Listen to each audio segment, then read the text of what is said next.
he goes to Russia with the financial support of Russian entities like RT, which the intelligence community has concluded is an Talking arm about Flynn. of the Kremlin's propaganda arm. He apparently doesn't get permission to accept the monies from RT. He apparently, or reportedly, doesn't disclose the acceptance of those monies. He becomes a prominent surrogate for President Trump in the campaign.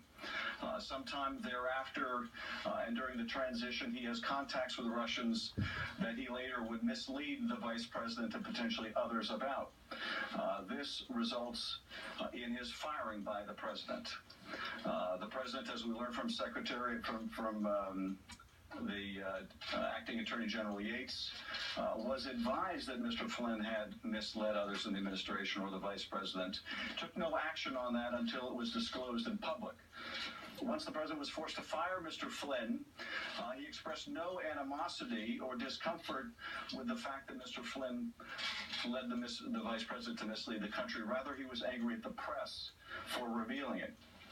Sometime thereafter, according to the president's own account, he meets and has dinner with James Comey, in which Comey is concerned about whether he can keep his job. And in the context of that dinner, the president wants to know whether he's a subject of that same investigation. And the president, when he's asked by the president's account whether he's going to continue during that dinner conversation to keep Comey on, he says, "We'll see." Now it is reported that subsequent to that dinner, at another meeting with Director Comey, he asks others in the room to absent themselves, to leave the room. He then has a conversation where the president asks him to drop the investigation of Michael Flynn.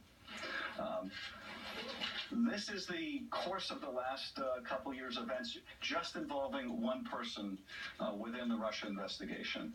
And I think it underscores not only the seriousness of why this investigation has to go forward, but why we have to ensure that it is fully independent, both in terms of our oversight responsibility, but also in terms of if there were laws that were violated, that we have an independent voice and decision maker at the Justice Department making those decisions.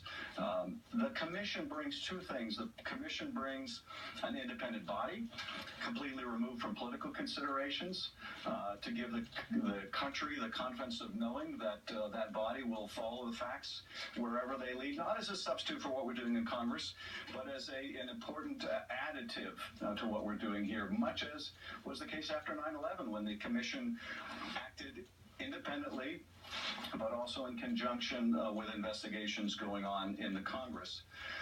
The reason why an independent counsel is also necessary is the independent commission doesn't make prosecutorial decisions. We have a Justice Department where the Attorney General is recused, at least we thought he was recused, from involvement in these issues, up until he played a role in the firing of James Comey, at least in recommending that firing.